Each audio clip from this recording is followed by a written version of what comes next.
बारे में पढ़ा दिए थे, ठीक है, मतलब पढ़ा रहे थे। हाई कोर्ट जो है इसकी चर्चा आर्टिकल संख्या 214 में, आर्टिकल कितना में है? 214 में हाई कोर्ट है, जिसे हम उच्च न्यायालय कहते हैं। क्या कहते हैं? उच्च न्यायालय। हाई कोर्ट को हम लोग कहेंगे उच्च न्यायालय या हाई कोर्ट कहा जाता है। शॉर्टकट में इसे एचसी कह सकते हैं। हाई कोर्ट हिंदी में उच्च न्यायालय। बताइए किस अधिनियम के तहत पहली बार बना था ये? 1861 के अधिनियम के तहत 1862 में पहली बार ऑपरेशन हुआ था, ऑपरेशनल हुआ था। लेकिन वर्तमान हाईकोर्ट 1935 के अधिनियम के तहत कार्य करते हैं। अभी टोटल हाईकोर्ट की जो संख्या है वो 25 है। 2 केंद्र शासित प्रदेश जम्मू कश्मीर और दिल्ली, जिनका अपना खुद का हाईकोर्ट है। अगर कोई राज्य बहुत बड़ा है तो उसी के अंदर हाईकोर्ट के कई खंडपीठ यानी ब्रांच डाल सकते हैं।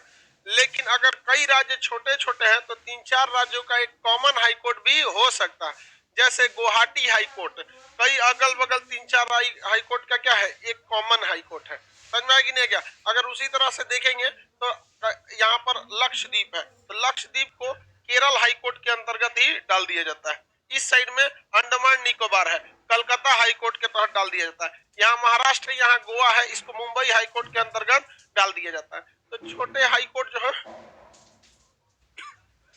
गुजरात में, ठीक है, जो जहां पास पड़ता है उसी हाईकोर्ट के अंडर में उसको डाल दिया जाता है। हाईकोर्ट जो है वो किसी भी राज्य के लिए सबसे बड़ी सुप्रीम अथॉरिटी है डिसीजन के लिए। समझ में आ गया कि नहीं? जजों के ऊपर आज अभी आपको लगेगा कि न्यायपालिका के ऊपर काफी बोझ है, डिसीजन नहीं देते हैं।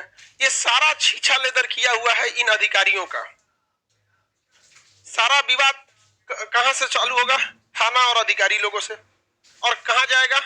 हाई कोर्ट में। किसी ने चेक साइन कर दिया 5 लाख का, अकाउंट में 50,000 रुपये, कहा जाएगा? कोर्ट में। कोई चालान काट दिया, ओवर स्पीडिंग कर दिया, फाइन लग गया 500 रुपया, चालान कर ना देंगे, अब पुलिस उससे लड़ेगी थोड़ी ना, चालान काट दी जाइए अब कोर्ट में। छीछा लेदर करके रख दिया ऐसे कोर्ट में, एकदम बहुत दिक्कत है। यहाँ बिहार में 51% मुकदमे जमीन से संबंधित है। लेकिन आज भी बिहार के किसी डिस्ट्रिक्ट कोर्ट में, एक डिस्ट्रिक्ट में या फिर किसी भी ब्लॉक में कोई एक भी अधिकारी ऐसा नहीं बैठता है जिसके पास ये अथॉरिटी हो कि वो जमीन विवाद को कोशिश करे यहीं से जल्दी निपटारा कर दे। एक जमीन की रजिस्ट्री 5 जगह हो जाती है। एक के आदमी जो होता है ना, आज इनको जमीन बेचा कल उनको बेच दिया, बेच देता है, सबकी नहीं बेचता। देखते हैं कि नहीं? इसमें बेचने वाले की गलती है कि नहीं है? लेकिन जो साइन किए रजिस्ट्रार उस सुतल थे। खिलाइए, देखिए कैसे हो जाता है यहाँ पे। तो ये सारी स्ट्रक्चरल चेंजिंग की जरूरत है। यहाँ हर इंसान क्या है, जीना सीख गया इसी में। जीना, भारत का जो स्ट्रक्चर बनाया गया है, जिस ढंग से बनाया गया है कि इसमें गरीब इंसान को कुछ खास दिक्कत नहीं है, बस उसको अपने जीने में दिक्कत है। लेकिन उसको प्रशासन से कोई खास शिकायत नहीं है, क्योंकि उसको पुलिस के पास जाना ही नहीं है। बेचारा बहुत गरीब है, उसको अकाउंट से मतलब ही नहीं है, करंट अकाउंट में कौन सी है, SBI में कौन सी, को खाली 500 रुपया किसान सम्मान निधि में आ रहा है, हुए निकालने जा रहा है। इस तरह से इसको डिजाइन किया गया। और आप जब भी मिडिल से ऊपर जाएंगे तो आपको समस्याओं का सामना करना लगे। रीजन क्या है? क्योंकि इसको बनाया ही था अंग्रेजों ने। और अंग्रेज जब इसको कॉन्स्टिट्यूशन को बना रहे थे, जब स्ट्रक्चर को ढाल रहे थे, तो ये चाहते थे कि यहाँ पे एक मजदूर तबका ही रह सके, उसी हिसाब से किया गया। और जो नीतियों को वो फॉलो कर रहे थे, आज उन्हीं नीतियों को हमारे नेता लोग फॉलो कर रहे हैं। खास अंतर नहीं है। वो टाई बेल्ट लगाते थे, कुर्ता पैजामा पहनता है सब। यही का एक तो क्या हो गया है, अंतर हो गया। तो हाईकोर्ट के ऊपर भी काफी ज्यादा बोझ है किसी भी चीज को कंट्रोल करने के लिए। हाईकोर्ट की चर्चा आर्टिकल संख्या कितना में है? आर्टिकल 214 में है। किसी भी जज को एक राज्य में एक से अधिक हाईकोर्ट हो सकते हैं कि नहीं? एक राज्य में हाईकोर्ट एक से ज्यादा भी हो सकते हैं, और एक से 2-3 राज्यों में एक कॉमन हाईकोर्ट भी हो सकता है। एक राज्य में 2 या 2 से अधिक हाईकोर्ट भी क्या कर सकते हो सकते हैं। और 2 राज्य को मिला के, 2 स्टेट को मिला के, या 2 स्टेट से ज्यादा को मिला के एक कॉमन हाईकोर्ट भी हो सकता है। अगर आपको हाई जज बनना है, यानी हाई कोर्ट में न्यायाधीश बनना है, जज बनना है हाई कोर्ट के अंतर्गत, तो उसके लिए डिस्ट्रिक्ट कोर्ट में आपको 10 साल वकील या 5 साल जज रहना पड़ेगा। ये तो कॉमन चीज है। सेम चीज समझते थे आप लोग को सुप्रीम कोर्ट में, कि जब सुप्रीम कोर्ट में बनना था तो उसके जस्ट नीचे हाई कोर्ट वाले में 10 साल वकील और 5 साल जज होना चाहिए। लेकिन ये योग्यता तो हजारों लोगों में मिल जाएगी भैया, 10 साल वकील दुनिया भर का घूम रहा है सब अगल बगल में। तो साथ ही साथ वहां पर एक एक्स्ट्रा शर्त जोड़ा गया था कि राष्ट्रपति के नजर में कानून का अच्छा जानकार होना चाहिए। समझ में आ गया कि नहीं आ गया?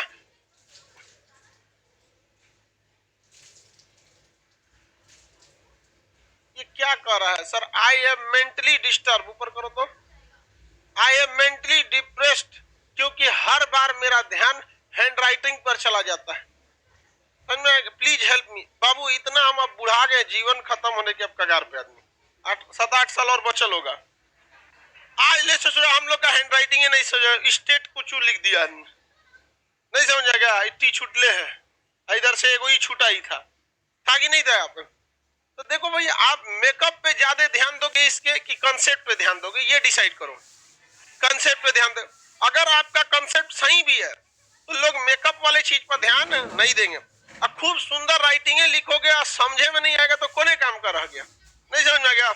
हम जब इतनी स्कूलिंग लाइफ में थे तो हमारी राइटिंग इतनी खराब थी कि टीचर लोग मेरा कॉपी फाड़ के फेंक देते थे, हम कॉपी चेक कराना छोड़ दिया। तो कौन सी चेक कराएंगे? अब स्कूल में ना कॉपी चेक होता था तो पिटा जाते थे, सर छूट गया है कॉपी। अरे भैया पीट लीजिए, क्योंकि इस पीटेंगे ना तो ये 10 मिनट में इसका दर्द सही हो जाएगा। लेकिन सबके सामने जब कॉपियां फाड़ के फेंकता था आदमी तो आत्मसम्मान को बहुत ठोस लगता था। नहीं समझ आया? कोई बात नहीं, फेंक दीजिए यहाँ पर। हमारे दादाजी भी टीचर थे, वो कहते कि जिस चीज को तुम सुधार सकते हो टेंशन नहीं लेना चाहिए, वो सीधा कहते कि कंसेप्ट सही रहना चाहिए, बस बाकी सारी चीजों का कोई मायने नहीं रखता है। हैंड राइटिंग वगैरह हम कहे क्यों, तो कहे कि देखो अगर तुम लो लेवल तक रहोगे तभी तुमको खुद से लिखना पड़ेगा, बहुत हाई लेवल पे पहुंच जाओ तुमको लिखने के लिए दूसरा स्टाफ रहेगा, तुमको तो बस साइन करना रहेगा, और साइन में कोई हैंड राइटिंग नहीं समझ मायने रख। तुमको सही बोल रहे दादा, एक नंबर सही बात बोले हैं दादा, बहुत सही बात बोलते थे। अरे कोई आंसर राइटिंग पर पढ़ा जाना चाहिए, उस डिप्रेशन में चल गया। देखो जिस समस्या का हल निकल सकता है उस समस्या का टेंशन लेके कोई फायदा है, क्योंकि उसका हल निकल ही सकता है। और जिस समस्या का हल नहीं निकल सकता है उसका भी टेंशन लेके क्या फायदा है जब निकलेगा ही नहीं। नहीं समझ आया? तो फिर टेंशन किसी हाल में नहीं लेना है। निकले चाहे नहीं निकले। समझ आ रहा है कि नहीं आ रहा है? एकदम चलिए ध्यान दीजिए, इधर डिप्रेशन में चल जाता है। हाँ, इस सीबीएसई वाला हो गया। अमीर आदमी जितना टेंशन लेके डिप्रेशन में चल जाता है ना, गरीब इंसान उतना टेंशन लेके पूरी जिंदगी जीता है, जिसको डिप्रेशन में चल जाता है। चल जाओ अभी किसी यहाँ गांव देहात में, बेचारा कोई छोटा सा झोपड़ी उपड़ी में रह रहा होगा, उसको टेंशन है कि अगले 1 हफ्ता के बाद उसके घर में राशन नहीं है, डिप्रेशन में चल जाएगा। बैल कहीं का नखड़ा उकड़ा वाला बात हमरा अच्छे नहीं लगता है। डिप्रेशन मतलब होता क्या जी?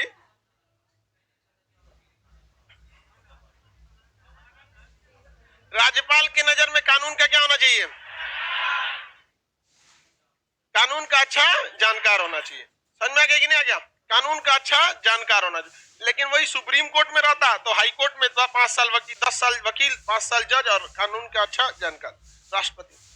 उधर राज्यपाल की जगह क्या हो जाता है? राष्ट्रपति। एक चीज देखिए ध्यान, सुप्रीम कोर्ट में कौन जज बनेगा या नहीं बनेगा ये डायरेक्ट तो कोई सुप्रीम कोर्ट में जाता ही नहीं है, वो हाई कोर्ट से प्रमोट करके भेजे जाते हैं। कहां पर? Supreme court. और 25 हाई कोर्ट में कौन सा जज योग्य है और किसे सुप्रीम कोर्ट में भेजना चाहिए ये डिसाइड कोलोजियम करती थी। याद है कि नहीं? आप 5 सीनियर जज कोलोजियम में शामिल होते हैं और यही कोलोजियम कहती है कि उन जज को यहां पे ले आया जाए, किसी को कोई दिक्कत। लेकिन हाई कोर्ट में ऐसा व्यवस्था नहीं है, हाई कोर्ट में ऐसा व्यवस्था नहीं है। देखिए हाई कोर्ट में किस जज को भेजा जाएगा? डायरेक्ट भेज देगा हाई कोर्ट में। कहां भेजेगा? डिस्ट्रिक्ट कोर्ट से। कहां से भेजेगा? District court. अब एक राज्य में बहुत सारे डिस्ट्रिक्ट होते हैं भैया, 75 को उत्तर प्रदेश में है आपका, 38 को डिस्ट्रिक्ट बिहार में है, अलग अलग राज्यों में अलग अलग डिस्ट्रिक्ट की संख्या है, और हर डिस्ट्रिक्ट में 20 से 30 को जज बैठता है। हर डिस्ट्रिक्ट में कितना जज बैठता है? 20। ऐसा मत समझिएगा एगो डिस्ट्रिक्ट में एगो जज बैठेंगे, ऐसे माथा नोच जाएगा सब एगो जज का। 20 से 30 जज बैठते हैं। अब उन जजों में से, यानी टोटल एक राज्य में 200 से 400 के बीच में जज होते हैं, उसमें से किसे हाई कोर्ट में लाना है इसका डिसाइड कैसे होगा? तो इसके लिए 3 आदमी मिलकर, कितने आदमी? 3 आदमी मिलकर हाई कोर्ट राष्ट्रपति को सिफारिश करते हैं। 3 आदमी मिलकर राष्ट्रपति को सिफारिश। पहला, उस राज्य का राज्यपाल, उस राज्य के हाई कोर्ट का मुख्य न्यायाधीश, उस राज्य के हाई कोर्ट का मुख्य न्यायाधीश, भारत के सुप्रीम कोर्ट का मुख्य न्यायाधीश। तो सुप्रीम कोर्ट के मुख्य न्यायाधीश को ना भारत का भी मुख्य न्यायाधीश कहा जाता है, समझा कि नहीं, क्योंकि भारत में की है। तो भारत का मुख्य न्यायाधीश, हाई कोर्ट का मुख्य न्यायाधीश और उस राज्य का राज्यपाल, ये तीनों मिलकर जिस नाम की सिफारिश करते हैं सब राष्ट्रपति को कि देखिए यही जज ठीक है, उसको भागलपुर से प्रमोशन देके पटना हाई कोर्ट में लेते जाइए, तो राष्ट्रपति उनको कर देते हैं। तो इसमें सिफारिश बहुत ज्यादा कॉम्प्लिकेटेड हो जाती है, किसमें? हाई कोर्ट में। तो बताइए किसकी सलाह पर नियुक्ति होती है? Chief justice of India, chief justice of high court, chief justice of high court और राज्यपाल, राज्यपाल। और ये सारा सिफारिश किसको जाता है? राष्ट्रपति को। तो बताइए हाई कोर्ट में जज की नियुक्ति कौन करेगा? राष्ट्रपति। भाई इस सब पे क्या ध्यान दे रहे हैं? ये तो सलाह दे के चले गए लोग, ये क्या दे के चले गए? सलाह। बट फाइनली नियुक्ति किया कौन? राष्ट्रपति। कौन करेगा? राष्ट्रपति। किसी को कोई दिक्कत? फाइनली नियुक्ति कौन करता है? राष्ट्रपति इसकी फाइनली नियुक्ति करते हैं। आगे बढ़ जाएं। अब एक बात बताओ बाबू, टोटल हाई कोर्ट की संख्या 25, और हमेशा किसी न किसी हाई कोर्ट में किसी न किसी जज की नियुक्ति होती रहती है। आज मान के चलिए पटना हाई कोर्ट में हुआ, कल इलाहाबाद हाई कोर्ट में होगा, परसों इलाहाबाद हाई कोर्ट का ही खंडपीठ है लखनऊ, वहां हो जाएगा, भोपाल हाई कोर्ट में हो गया, मुंबई हाई कोर्ट। पूरे भारत में 25 हाई कोर्ट है और हमेशा कहीं ना कहीं जजों की नियुक्ति होते रहती है। तब तो हो गया राष्ट्रपति का काम, हेलीकॉप्टर ले ले घूम घूम शपथ दिलाएगा, हाँ हाँ तो नया नियुक्ति हुआ है, शपथ लो शपथ लो, पगला जाएगा राष्ट्रपति यहाँ पे खुद, और खोज खोज के एगो भारत का संविधान, और क्यों को शपथ लेना है जी? है पटना नहीं लेना है, ठीक है जा रहे हैं। देखो ऐसा आप जाओ, हमें तो पिछले हफ्ता नियुक्ति हुआ था, शपथ दिला दीजिए। अच्छा खड़ा हो, सावधान सावधान, ऐसे तो नहीं हो गए। शपथ दिलाने के लिए वो किसी न किसी को वहीं पे डिप्यूट कर दे जो उस राज्य में अवेलेबल है। तो उस राज्य में कौन अवेलेबल है? राज्यपाल। कौन अवेलेबल है? राज्यपाल। तो ये चीज मत भूलिएगा कि राज्यपाल को शपथ मजबूरी में दिलाया गया है। राज्यपाल जो है हाईकोर्ट के जजों को शपथ केवल इस मजबूरी में दिलाता है कि वो इजीली अवेलेबल हो जाता है, उसका अधिकार नहीं है, वो इजीली अवेलेबल है, एक्सेसिबल है, तुरंत शपथ दिला देगा। नहीं तो यही रास्ता है कि राष्ट्रपति आए, नहीं तो हाईकोर्ट का जज कहाँ जाए? सब दिल्ली पहाड़ी पे, रायसीना की पहाड़ी। क्या हुआ तुमको? जज है महाराज, ठीक से बोलिए, शपथ लेने आए हैं नहीं समझा? तो दिक्कत हो जाएगा। उससे बेटर है कि किसको दे दीजिए? राज्यपाल को। तो बताइए इन्हें शपथ कौन देता? बट नियुक्ति कौन करता? नियुक्ति याद रहेगा ना, नियुक्ति कर देंगे राष्ट्रपति। राष्ट्रपति सलाह तो बताई दिए, 3 आदमी मिलके सलाह देते हैं, और शपथ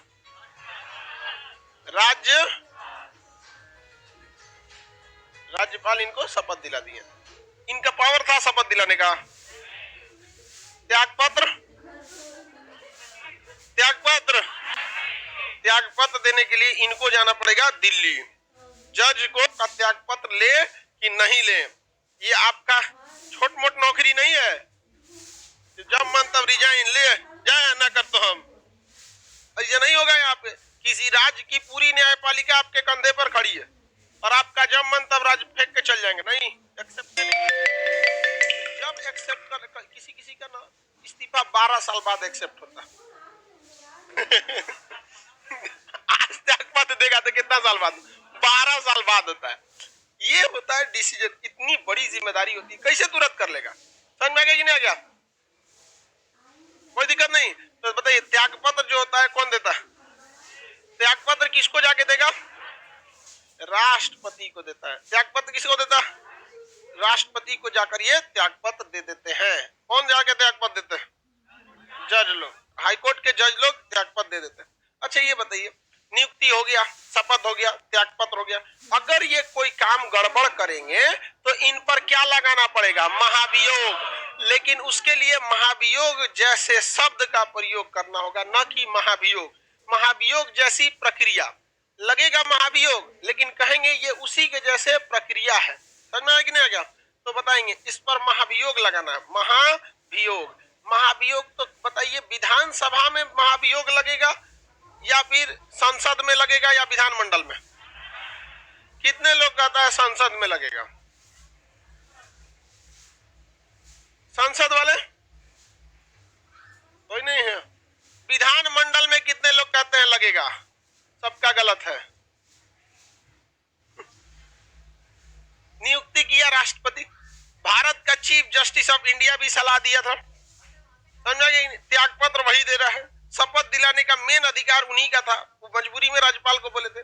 न्यायपालिका एकहरी न्यायपालिका है पूरे भारत में, हर राज्य का अलग अलग कानून नहीं है। कुछ खास विषय दिए गए हैं जिस पर राज्य अपना अलग कानून बना सकता है, जैसे शराबबंदी का कानून हो सकता है, ये कुछ मैरिज वाला हो सकता है, शिक्षा वाला हो सकता है, जैसे लव मैरिज वगैरह पे भी कानून बनाना चाहिए। इस सब पे तो और बनाना जरूरी है कि कम से कम 1 लाख रुपया उसके अकाउंट में रहना चाहिए, तो आप जाके लव मैरिज करें। अरे तो 10,000 रुपया लेके भागता है सब।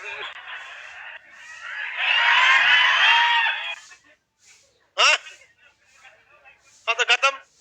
उसको सपना दिखाएगा तुम्हारे लिए चांद तोड़ सकते हैं, ताजमहल बना सकते हैं, तो 1 लाख रुपया तो पहले कमा के दिखाओ। नहीं समझ आया? लड़की जब इतना जल्दी बेवकूफ नहीं बनना चाहिए, लड़कों के बात पे कभी भरोसा नहीं। पुरुष का प्रेम मेहंदी के समान होता है, कितना भी अच्छा चढ़ा लीजिए उतर जाएगा वो। तुम क्या गुस्सा रहे हो? तुमको तो वैसे को ना पूछने वाला है।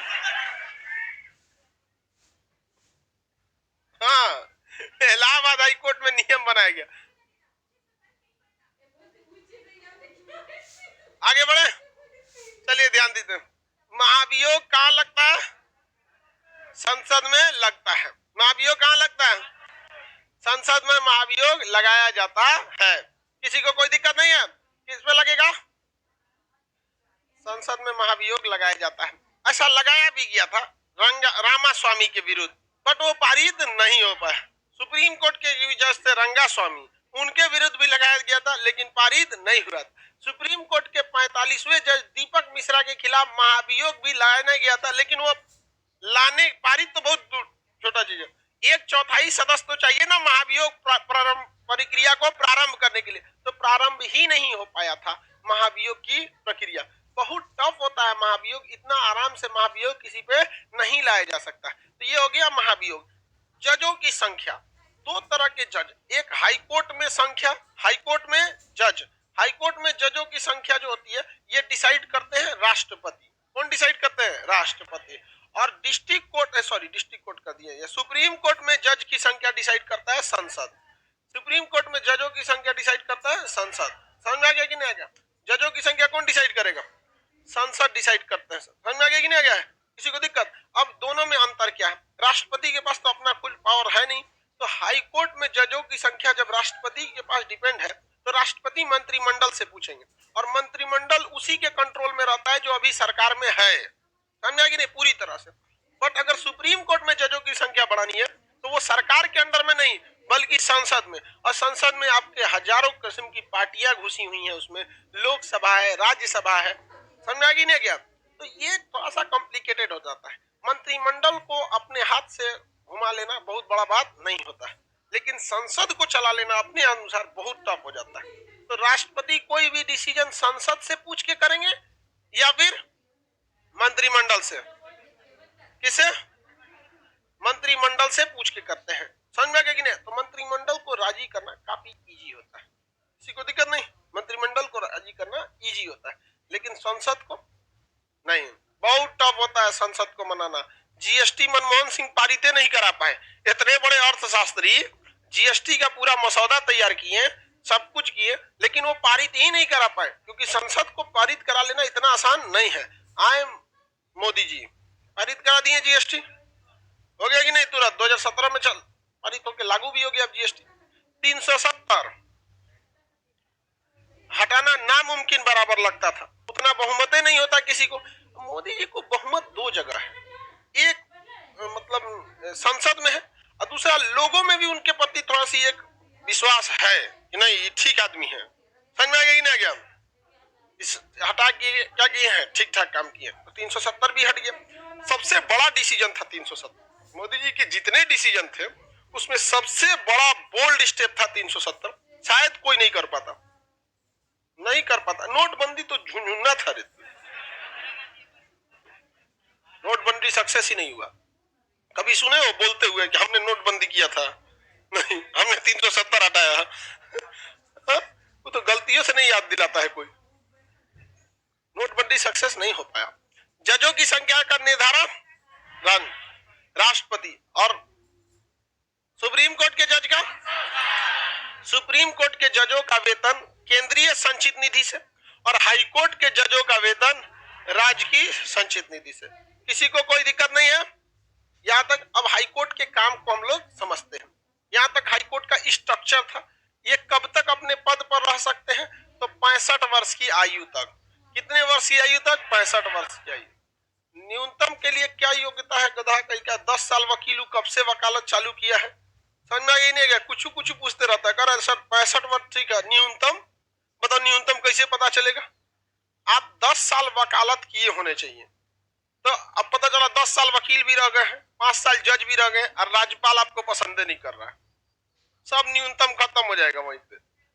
यहाँ पे न्यूनतम नहीं है, अधिकतम है। कितना? कितने साल? 65 साल है हाई कोर्ट के जज की वहां पर। आगे आप समझते हैं जजों का कार्य। हाई कोर्ट जो है वो डिस्ट्रिक्ट कोर्ट से किसी भी मुकदमे को अपील के तहत हाई कोर्ट में सुनता है। अगर आप डिस्ट्रिक्ट कोर्ट के किसी भी फैसले से संतुष्ट नहीं है तो आप उस डिस्ट्रिक्ट कोर्ट के फैसले को कहां ले जा सकते हैं? हाई कोर्ट में। कहां ले जा सकते हैं? हाई कोर्ट में। इसका मतलब तो यही हुआ ना कि जितने भी मुकदमे हाई कोर्ट डिस्ट्रिक्ट कोर्ट से जजमेंट होते हैं उसमें सबके सब डिस्ट्रिक्ट कोर्ट वाले हाई कोर्ट में चले ही जाते हैं, लगभग सब लेके जाता है सर। लेकिन इससे जस्ट पहले एक केस लेना पड़ता है एडमिट सूट का। कौन सा? एडमिट सूट का। आपको एक छोटा सा केस लड़ना पड़ता है 10 दिन का कि हमारा मुकदमा हाई कोर्ट के लायक है या नहीं है। ऐसा नहीं है कि बहुत समय चलता है ये। आप एक तो मुकदमा दीजिएगा तो वहां एक जज होता है, वो एडमिट सूट को देखता है, हाँ आपका मुकदमा है इस लायक, हाई कोर्ट के लायक है या नहीं। अगर वहीं से खारिज कर दिया तो गए काम से। लेकिन कभी कभी तब तो पता चला अगर वही जज आपके फेवर में वहीं से खाली कर दिया तब भी एक रास्ता होता है। तब आप एक पिटीशन डालते हैं उसी हाई कोर्ट में कि एक जज से नहीं होगा, 2 जज का बेंच लगाइए, 2 जज का बेंच लगाइए, अब तब सुनेंगे हम।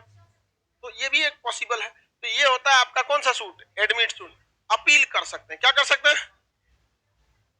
5 साल नहीं ना सर, 10 साल जज होना चाहिए। 40 साल कर देते। ये क्या कर सकते हैं भैया? अपील कर सकते हैं। क्या कर सकते हैं? अपील कर सकते हैं। तो आप हाई डिस्ट्रिक्ट कोर्ट से कहां अपील कर सकते हैं? डिस्ट्रिक्ट कोर्ट से अपील कर सकते हैं, हाई कोर्ट में अपील कर सकते हैं। लेकिन आपकी अपील क्या डायरेक्ट हाई कोर्ट में चली जाएगी? पहले आपको क्या करना पड़ेगा? हाँ, एडमिट केस करना पड़ेगा कि भैया हमारा क्या है, देखिए हमारे साथ क्या हुआ है, अन्याय हुआ है, हमको ऐसा सुना जाए। किसी को दिक्कत? लेकिन कोर्ट जो होता है वो कहता है कि कानून अंधा होता है। देखिएगा कानून की जो मूर्ति बनाई जाती है उस मूर्ति पे एक चीज देखिएगा, कानून के मूर्ति में आंख पर काली पट्टी होगी, हाथ पे एक तराजू होगा, यही दिखाया जाता है। एगो पिछवा तलवार ले रहती है, वो नहीं दिखाया जाता है। उसका मतलब है कि देख भैया हम कानून है, हम अंधा है। ये जो तराजू है इस पे 2 पलड़ा है, इस पे जो वकील भारी पड़ गया वो जीत गया, और जो हल्का पड़ा उसके लिए हम पिछवा रख ले हैं कौन सी? तलवार। छपाक से उड़ा देंगे हम। यहाँ कानून अंधा होता है लेकिन जज अंधा नहीं होता है। याद रखिए, जज हर चीज समझ जाता है लेकिन उसको फैसले देने से पहले वकील लोग जो है, आजकल वकील इतना पढ़ लिया है सबने, इतना वकील पढ़ लिया है सब कि कोई छोट मोट मुकदमा को 10 साल खींच देता है। उसके पास इतनी क्षमता हो गई है, वकील की आप योग्यता पे सवाल ही नहीं खड़ा कर सकते।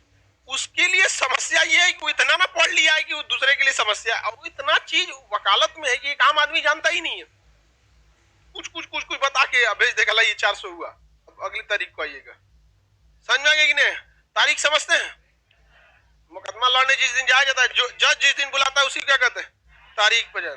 समझ में आ गया नहीं? का सीबीएसई वाला एगो दूसरे डेट पे जाता है सब घूमने शॉपिंग वॉपिंग करने जाएगा सब, लड़की उड़की के साथ घूमने तो कहेगा डेट पे जा रहा है। कभी मिलो गांव के लड़कों से, ये डेट पे नहीं जाते हैं। गांव का लड़का डेट पे नहीं तारीख पे जाता है मार करके, उसको डेट मतलब नहीं है, तारीख। डिस्ट्रिक्ट कोर्ट में, हाई कोर्ट में तारीख पे जाएगा। देखिए एक चीज यहां समझिए, जब कभी भी डिस्ट्रिक्ट कोर्ट में कोई पिटीशन यानी मुकदमा है तो उसमें एक पक्ष होगा एक विपक्ष होगा। जो हारा होगा वही जाएगा कहां पर, district court, high court, high court में जाएगा। लेकिन इसके लिए भी टाइम है कि 30 दिन के अंदर अंदर आपको अपील कर देना है कि हम असंतुष्ट हैं। अब यहाँ के जज डिसाइड करेंगे आपको कि 2 साल में आपका एडमिट सूट सुनते हैं कि 1 के दिन में सुन लेते हैं। एडमिट सूट सुनने में आपको कम से कम 2 साल लगा देता है ये लोग, केवल एडमिट सूट यहाँ है या नहीं है। लेकिन आपको एडमिट के लिए अपील फॉर्म कब भर देना है, 30 दिन के अंदर। जैसे कोई भी एग्जाम आता है तो आपसे फॉर्म भरवा लिया जाता है और फॉर्म का डेट फिक्स होता है कि 1 महीना के अंदर फॉर्म भर दीजिए। भले एग्जाम कब बोले आरआरबी एनटीपीसी की तरह, कब वो मन हो तो ले चाहे मत ले, नहीं समझ में आया? उसी तरह से अगर एडमिट सूट कितने दिन में करना होता है, 30 दिन के अंदर। कितने दिन के अंदर ये बताइए। जो हारा है अगर वो एडमिट सूट कर दिया, यहाँ पे एडमिट सूट कर दिया और जज अगर आके सुन लिया क्या समस्या है तो अपने रोग आ देगा, ऐसे ऐसे हुआ है, डिस्ट्रिक्ट कोर्ट वाला जज ठीक ना है, ऐसे कर दिया हमरे खिलाफ, आप हमारा इसमें मुकदमा में सुनिए, तो कह देगा ठीक है, इसको कहाँ भेज देते हैं, हाई कोर्ट में। इसे कहते हैं एक्स पार्टी। क्या कहेंगे, एक्स पार्टी। एक्स पार्टी मुकदमे उस मुकदमे को कहते हैं जिसमें केवल एक पक्ष को सुनकर डिसीजन लिया गया। समझ में आ गया कि नहीं? X party decision. X party decision सबसे तेजी से भाई उधर कोई विरोध करने वाला ये नहीं है, जज सब सुन लिया वहां पर। तो एक्स पार्टी अगर हो गया तो बताइए जो यहाँ मुकदमा जीता था मेरिट के आधार पर केस लड़कर, उसको तो लॉस हो गया।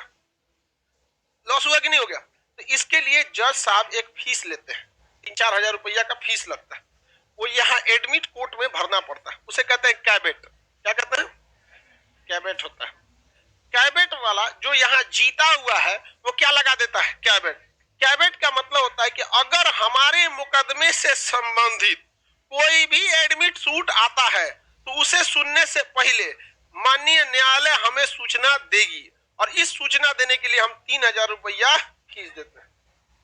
इसका मतलब जितना डिस्ट्रिक्ट कोर्ट में फैसला आया उसमें कोई ना कोई तो भागेगा, चाहे पक्ष विपक्ष में, हाई कोर्ट में। तो दूसर का एक्स पार्टी डिसीजन से बचने के लिए 3,000 रुपया फीस देके कैबेट सूट डालेगा कि नहीं डालेगा? अब कैबेट लगा देना चाहिए कि नहीं लगा देना? अगर कैबेट लगा दिए तो आपको सूचना देगा कि देखिए कौन सी मामला है, ये आदमी आया हुआ है। उसको कहेगा सुनो तुम अगली तारीख को आना, अप्रैल में जाओ, जब तक हम उसको बता देंगे। अब बता देगा, आप दोनों को लड़ा के लड़ाएगा, चलो 1 2 3 लड़ो लो, यहाँ पे अपना अपना पूरा डिसीजन होते रहेगा, किसी को कोई दिक्कत नहीं है। 62 से अभी 65 हो गया हाई कोर्ट के जज। 62 पहले था, अभी कितना है, 65 साल है। आगे देखते हैं हम लोग। तो एडमिट सूट समझ में आ रहा है? हाई कोर्ट में जाने से पहले आपको क्या करना पड़ता है, एडमिट सूट करना पड़ता। और एडमिट में अगर वहां क्या लगा देना चाहिए, कैबेट। कैबेट लगाएंगे तो सूचना मिलेगा कि नहीं? आप क्या डायरेक्ट हाई कोर्ट में कोई मुकदमा लेके चल जाएंगे? डायरेक्ट हाई कोर्ट में मुकदमा नहीं जाता है, आपको क्या लेके जाना पड़ता है, अपील। डायरेक्ट हाई कोर्ट में नहीं जा सकता, अपील लेके जा सकते हैं डायरेक्ट। जैसे क्रिकेट मैच में डायरेक्ट थर्ड एम्पायर से मांग सकते हैं कि तेई दे रहे डिसीजन। हाई जो बिचवा में बैठा रहता है, जो ऐसे पोलर बियर सफेद का एम्पायर, उसको उससे बोलता है कि ये बोला तोरा ना दिख रहा है, आउट हो गिलो।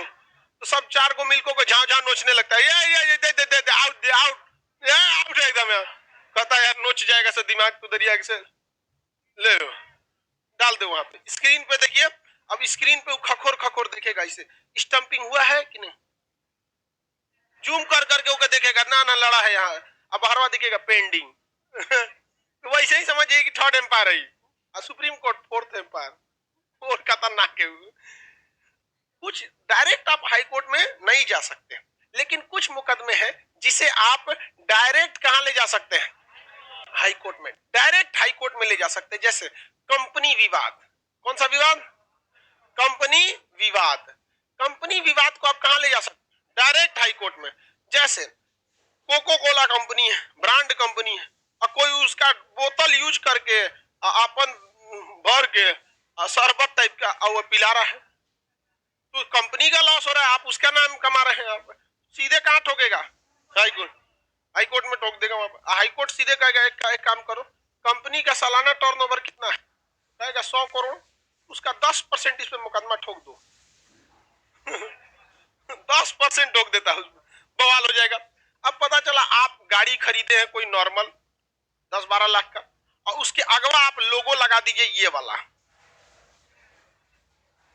मर्सिडीज का।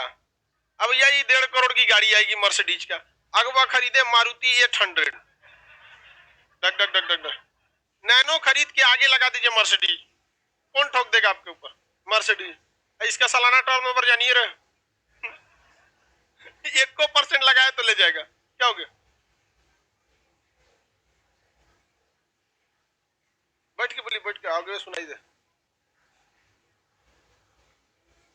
LIC कंपनी के ऊपर केस करना हो तो किस मुद्दे के तहत केस कीजिएगा, मायने रखता है ना कि आपका प्रीमियम लेके नहीं दिया है। ए,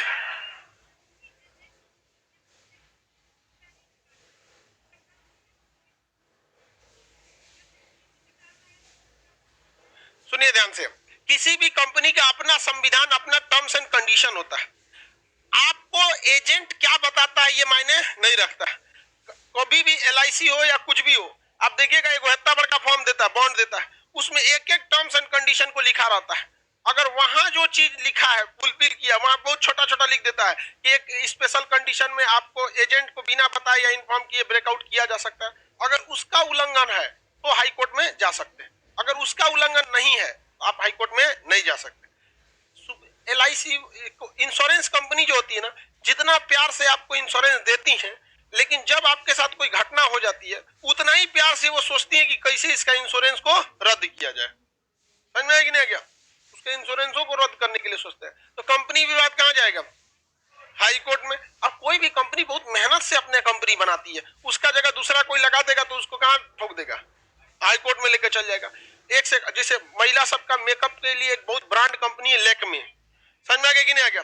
अब उसके ब्रांड कंपनी है, उसमें इंजीनियर्स को, साइंटिस्ट को, केमिकल इंजीनियरों को लगा के एकदम बेहतरीन अपना रिसर्च किया है। और जैसे ठोड़ रंगने वाला उसका महंगा आएगा, और जो ठेलवा पे मिलता है 10 रुपया का ठोड़ रंगने वाला, कितना का मिलता है, 10-12 रुपया का आता हो, तो मान के चलिए 20-25 रुपया का ठोड़ रंगने वाला है, और उसमें 60 दिए लेक में, अब उसको बेचिए 100 रुपया में, घाटा लग जाएगा किसको, 100 रुपये लेक में को। वहां पे वो कंपनी क्या करेगी, सीधे कहां पर, हाई कोर्ट। आपको क्या लगता है डिस्ट्रिक्ट कोर्ट में जाएगा, सीधे कहां जाएगा, हाई कोर्ट में। कहा तो जो हमारा लेके चौपट करेगा। एक और विवाद जाता है MP का और MLA का। अगर कोई MP है और वो उसकी योग्यता में ही कमी है और वो सांसद बन गया है, तो MP MLA का निर्वाचन संबंधी विवाद, कौन सा, निर्वाचन, यानी इलेक्शन में अगर कोई डिस्प्यूट हुआ है, आपको लगता है कि नहीं ये नहीं होने लायक था और ये हो गया है, तो आप कहां जा सकते हैं, सीधा हाई कोर्ट में जा सकते हैं। किसी की भी नौकरी संबंधी विवाद, नौकरी वाला विवाद सीधे कहां चल जाएगा, हाई कोर्ट में। कभी देखते ना BPSC वाला हाई कोर्ट में मुकदमा ठोक दिया, 4 गो क्वेश्चन गलत है, सुने है कि नहीं सुने। तो ये सारा संबंधित विवाद सीधे कहां जा सकता है, हाई कोर्ट में जा सकता है। कंपनी विवाद हाई कोर्ट में जा। वसीयत, वसीयत समझते हैं, वसीयत, वसीयत या वरासत, वरासत, बोलते हैं ना विरासत या विरासत या उत्तराधिकार, उत्तराधिकार। जैसे बाप से मिली संपत्ति विरासत कहते हैं ना, विरासत में मिली हुई है, ये विरासत में मिला है कि नहीं। बहुत से लोगों को विरासत में बहुत सारी चीजें मिलती है, कुछ लोगों को विरासत में केवल दुआएं मिलती हैं, बेटा बहुत कामयाब होना। वही एक दिन इतिहास रच देता है। जिन पैरों ने कभी ठोकर नहीं खाई है, क्या हिमालय जैसे बुलंदियों को चढ़ पाएगा? वो कभी नहीं चढ़ पाएगा वहां पर। इसलिए ठोकरों से नहीं घबराना चाहिए। रास्ते में कभी कभी आंधियां आती है ना, रास्ता साफ करके चली जाती है। लोग आंधी से डर जाते हैं। अरे आंधी थमने का देर करो।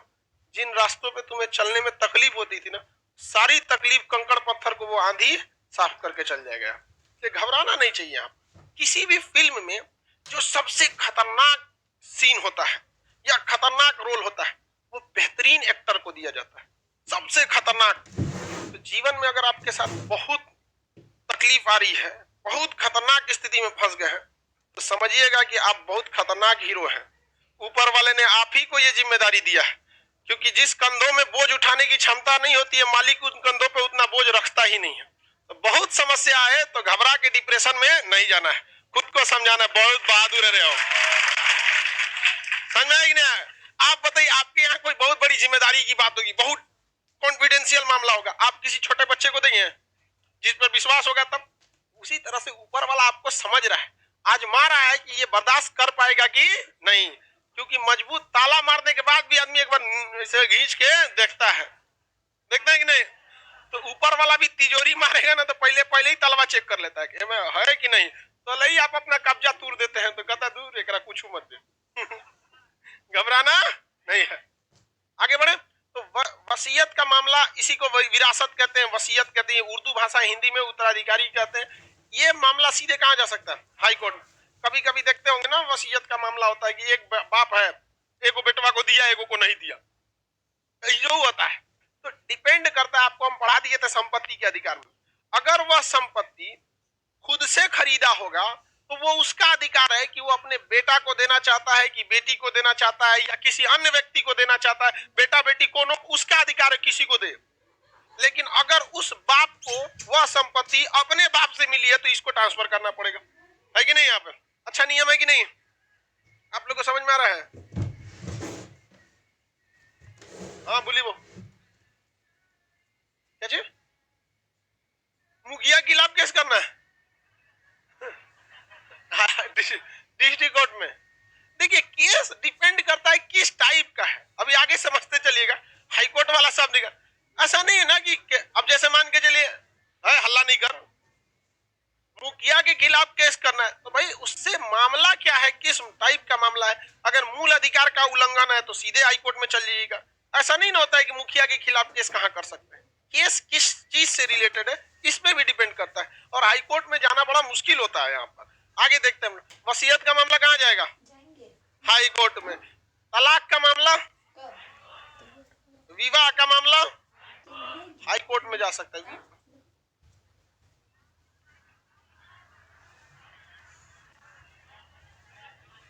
नहीं समझ में?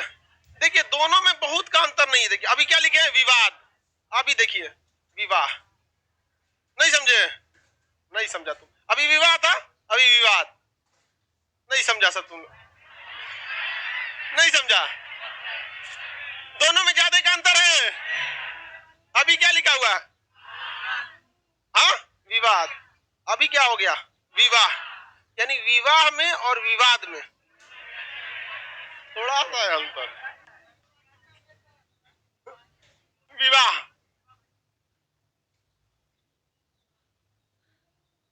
आगे बढ़ जाते हैं, पर्यावाची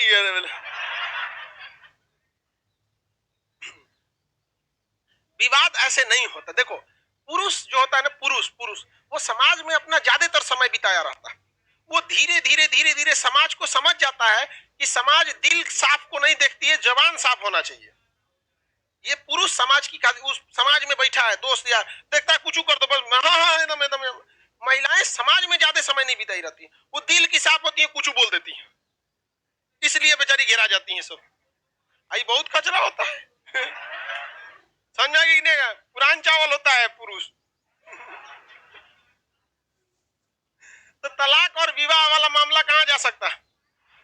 हाई कोर्ट में जा सकता है। लव मैरिज वाला मामला हाई कोर्ट में जा सकता है, डिस्ट्रिक्ट कोर्ट में भी जा सकता है लव मैरिज वाला। लेकिन हाई कोर्ट ने सोचा कि डिस्ट्रिक्ट कोर्ट के साथ साथ हम लोग इसको कहां दे दिया जाए, हाई कोर्ट में भी। रीजन क्या? सेफ्टी को ध्यान में रखते हुए। मान के चलिए कोनो में लव मैरिज हो रहा है तो उसके घर वाले को पहले से भाप जाते हैं सब, लड़का लड़की को पता नहीं चलता है लेकिन जब भाप जाते हैं, ये बतियाएगा सब ऐसे खूब। हाँ बता बता, कोई देखेगा तुम? अरे बकलोल कहीं का, सामने वाला इग्नोर कर दिया तो तुम बैल समझ रहा है उसको, बतियाते रहेगा। हाँ खाना खा लिया, अच्छा सुरेश बताओ सर क्या पढ़ाए हैं? अच्छा खान सर का नोट्सवा देख लिए? अरे खचरा कहीं का, तुम किसको दर्शा बता रहे हो? गार्जियन को ठग रहे हो तुम। अरे गार्जियन को ठग देगा तुम, जिस रास्ते पे हो उस पे तुम्हारा गार्जियन कब का जा चुका है। अरे भाई 6 के बाद है ना 9 आता है। आप हैं 6, गार्जियन है 9। आप समझ रहे हैं एक 6 पते नहीं है। जमाल सब समझता है, नहीं समझ में आ गया? चल जाएगा सब नहाने के बहाने बाथरूम में, टोटिया खोल देगा, टा टा टा टा टा पानी गिरे। हाँ बोलो। अरे इतना खचरई करता है आज का लड़का लड़की, चाहे लड़का या लड़की दोनों में, वो अकेले थोड़े पगला रहा है। इसलिए कभी हम एगो को दोष नहीं देते हैं, दोष दोनों का है। समझ में आ गया कि नहीं आ गया? तो देखिए ध्यान, तो गार्जियन को पता रहता है कि इस सब में गड़बड़ है, समझ में आ गया? इग्नोर करता है, इग्नोर करता है। अब क्या गार्जियन को बेवकूफ बनाएंगे? लड़का जाएगा रेस्टोरेंट में, खूब बढ़िया टेबल वबल लगा रहेगा, अब फोटो खींच के डीपी पे लगाएगा। गार्जियन को नहीं पता है कि तोर फोटो हुआ है उधरिया से खींचा कौन है रे। कितना दिमाग लगा। हाँ, हाँ, दोस्त सब ठेला पे खाता है सब, रेस्टोरेंट में नहीं। बात करता हमको ठगेगा तुम। दोस्त खा रहे हैं लोग। हाँ? लड़की सब की सहेली कैसे खाएगी? एगो को भेजेगी सब और 40 को समोसा लेके जाएगी। सब मिल के खाएगी हॉस्टल में अपना बैठ के। दोस्त लोग रेस्टोरेंट में खाएगा, बिल देने के लिए मार हो जाएगा। दोस्त, लड़कों का दोस्त बहुत खचरा होता है, खाना खाएगा जब लास्ट हो जाएगा ना तो एगो एकदम धीमा खाने लगेगा। एकदम धीमा खाएगा, क्योंकि खत्म हो जाए तो बिल दे दे। नहीं समझे? हम भी एक बार हम एकदम धीमा खाते थे तो बिल दे दे। एगो हमरे से भी खचरा था, उस पेट दर्द का बहाना लेके बैठ गया। हम उठ के चल दिए, दवाई लेके आते तो मत तुम यहाँ पे।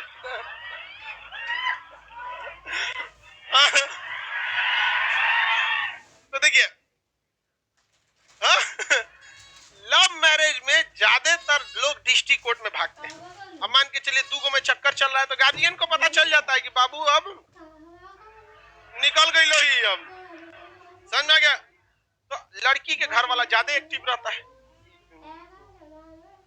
अच्छा ठीक ना लग रहा है तो डिस्ट्रिक्ट कोर्ट में पहुंच जाता है सब पहले। और डिस्ट्रिक्ट कोर्ट सबका लोकल एरिया होता है, 4-5 गो गांव का दबंग आदमी को लेके पहुंच गया। ई 2 गो जना एकदम सीधा साधा मेकअप करके चल गए लोग हाई डिस्ट्रिक्ट कोर्ट में, गेटे पे धरा गया। कहाँ धरा गया? गेटे पे। जज साहब है अंदर। जज साहब के पास नंबर आएगा तब ना जान रहे हो, वो अंदर इधर आ गया। कहाँ? गेटे पे। मुंह से थुराई चालू, बहुत मारेगा सब। लड़का अब ज्यादा, लड़का ऑन द स्पॉट पिटाता है, लड़की घरे जाके पिटाती। लड़का को मारेगा, बाप मारेगा, भाई मारेगा, लड़की का पहिलका वाला मारेगा, खूर के रद्द कर देगा। इसलिए हाईकोर्ट कहता है कि आओ हमारे यहाँ, आओ हमारे यहाँ। अब मान के चलिए आप कोनो गांव के, हाईकोर्ट राजधानी में अक्सर होता है, अमूमन राजधानी में होता है। राजधानी मेट्रो सिटी होता है, यहाँ कोई किसी को नहीं पहचानता, यहाँ केहू के गुंडा ही नहीं चलता है। तो आप कहाँ आ सकते हैं? हाईकोर्ट। कहाँ आ सकते हैं? हाईकोर्ट। तो लव मैरिज वाला मामला सीधे कहाँ जा सकते हैं? हाईकोर्ट में जा सकते हैं। समझ में आ गया कि नहीं? इस सब लाइफ में बहुत सारे लड़कों के जीवन इसमें बर्बाद हो गया। इस सब चीजों से बचिए, ये लाइफ के लिए बहुत डेंजरस चीजें हैं ये सब। लड़का सबको समझ में नहीं आता है, तो ब्याह करना है। आजकल के लड़का सब में क्या है ना कि वो दुनिया देखा नहीं है, जिसको देखा है उसी को दुनिया समझ बैठा। समझा गया कि नहीं का? सब चीजें नहीं होती। प्रेम और घृणा ये दो ऐसी चीजें होती हैं, ये उसी से होती है जिसके साथ आप समय बिता रहे हैं। समझ में आया कि नहीं आ गया? जिसके साथ समय ही नहीं बिताए। अब बताइए, इंडिया के किसी लड़का को यूक्रेन के किसी लड़की से प्रेम होगा? देखबे नहीं किया है वहां पे, तो कहा जाएगा? तो अभी तो और ना होगा। इसलिए ये सब चीजों से थोड़ा सा दूर रहिएगा। ये सारी चीजें मोबाइल के एक टेम्पर ग्लास के लिए है। टेम्पर ग्लास कभी फूट जाता है तो समझिए कि मोबाइल नहीं फूटा है, टेम्पर ग्लास टूटा है। नहीं समझ आ गया है? लेकिन आप लोग टेम्पर ग्लास को फूटने पर ऐसा मातम मनाते हैं जैसे लगता है स्क्रीन फूट गया। ये सब चीजों से दूर रहिए, ये सक्सेस होने में बहुत बाधा उत्पन्न करेगी। 75 आएंगे 75 जाएगा, जिंदगी भर साथ वही निभाएगा जिसे पापा खोज के लाएंगे। इसलिए ये सब चीजों में नहीं रहना चाहिए। यहाँ पे दोस्त खोज के लाए, दोस्त के भरोसे रहेगा तो अपन रिजेक्टवा थमा देगा तोरा। दोस्त खोज के लाएगा इनके लिए। बताइए, लव मैरिज का मामला डायरेक्ट कहां जा सकता? किसी को कोई दिक्कत नहीं? चलिए बोलो बहु भाई, लोअर कोर्ट का क्वेश्चन लोअर कोर्ट में पूछियो ना, हाई कोर्ट में क्या करेगा? बैठो, जो हाई कोर्ट के लायक मामला रहेगा वही ना करेगा। और आपका क्वेश्चन डिस्ट्रिक्ट कोर्ट का है, डिस्ट्रिक्ट कोर्ट आता है 233 में और चल रहा है 214। अखाड़ा होके पूछेंगे यहाँ पे डिस्ट्रिक्ट कोर्ट का क्वेश्चन कहाँ पे है? 233 नहीं समझ में आता आपको? क्वेश्चन किसका था आपका, हाई कोर्ट का कि डिस्ट्रिक्ट कोर्ट का? और टॉपिक कौन चल रहा है? High court. आप बताइए बकलोल है कि नहीं? ऐसा ही सबका पड़ोसी के साथ भाग जाती है सब।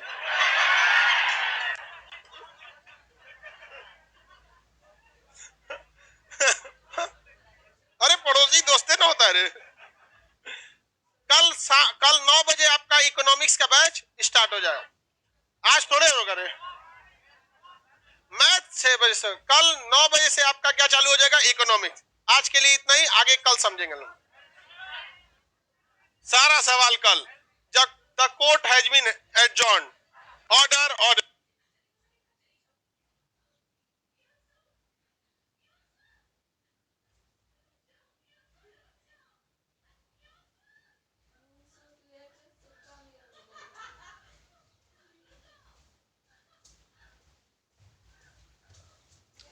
हाय रे, बंद हो गया।